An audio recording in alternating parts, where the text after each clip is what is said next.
Hey everyone, in this tutorial I'm going to be teaching you how you can create a double jump script inside of Roblox Studio. Now what this means is that you can immediately jump again instead of having to wait for your character to touch the ground. You can also easily configure how many jumps you want to give a player, so for example you can jump 20 times instead of 2, or you can even configure it so players can keep on jumping for an infinite amount of time. Now the first thing we're going to do is go over to Starter Player, open it up, and let's insert a local script into Starter Character Scripts. First, let's make a variable for the user input service, so local user input service equals game get service user input service. Now we're going to make a variable for the character and the humanoid, but the way we're going to obtain this character is a little bit different than normal. Basically, any script that is inside of starter character scripts will be cloned into the character of the player at runtime. So this means we just need to get the parent of this script and we will obtain the character.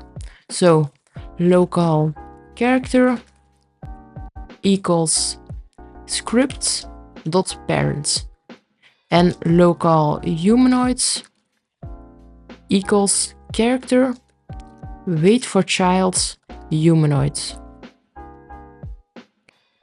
Now we're going to make some variables for the amount of jumps that we can use. So local jumps used equals 0.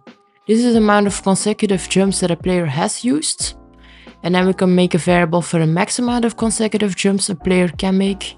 So local max jumps equals, and we can, for example, let's pick 2 for now.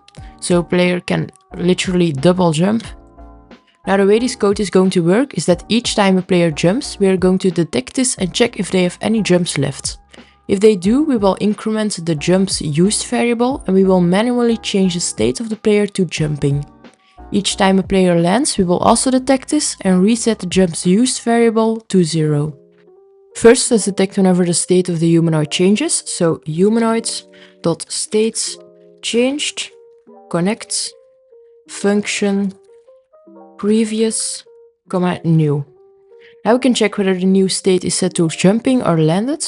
So if new equals enum.humanoid state type dot jumping and jumps used equals 0, then now we can check if the amount of jumps used is less than the amount of max jumps.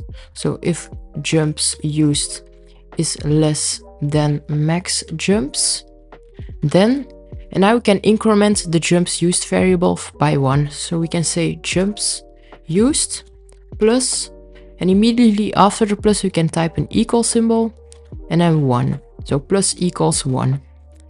Now we can also detect if the state is set to landed.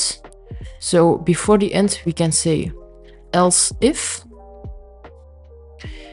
new equals enum dot humanoid state type dot landed, then, and this pretty much means that the new state is landed, so we need to reset the jumps used to 0. So jumps used equals 0. Now this way of detecting a jump is actually only used in some edge case scenarios. The main way we're going to detect a jump is by using input service. So user input service dot input began connect function input comma processed. Now what process does is it tells us if another part of the game engine actually already did something with this input.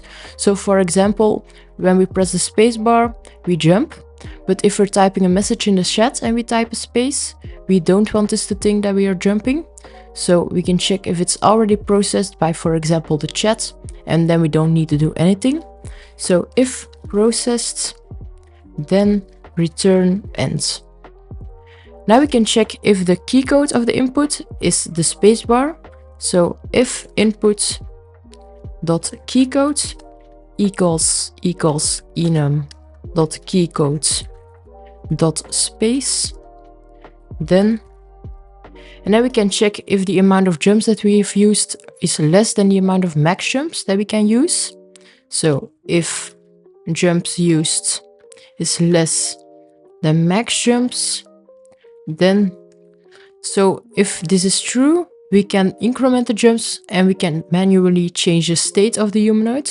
So jumps used plus equals 1 and humanoid change states, and the new state is going to be jumping. So enum dot humanoid state type dot jumping. Now how this piece of code works is once the player is in the air and they want to jump, they will press the spacebar, and while Roblox thinks they can only jump once, this code will run. It will check if they have any jumps left, and if they do, we will increase their jumps used value by 1, and we will manually change the state to jumping, even though Roblox thinks that they need to be falling to the ground again. Also, I just want to quickly mention, you can find all of the scripts of my tutorials in my Discord server, and if you wish to download the project files, these are available on my Patreon. So now let's close the script by going to the little close icon here. Okay, so now let's test out the game, so let's go over to play, let it load, and as you can see, we can double jump. Now let me show you how you can change the amount of jumps that a player can use. So in the script, you can go over to the max jumps variable, and you can change this to 7 for example. And now if you go to play and we count the amount of times that we can jump, it's 1, 2, 3, 4, 5, 6, 7, and after this we are unable to jump. Make sure to like and subscribe if you enjoyed the video, and see you in the next one.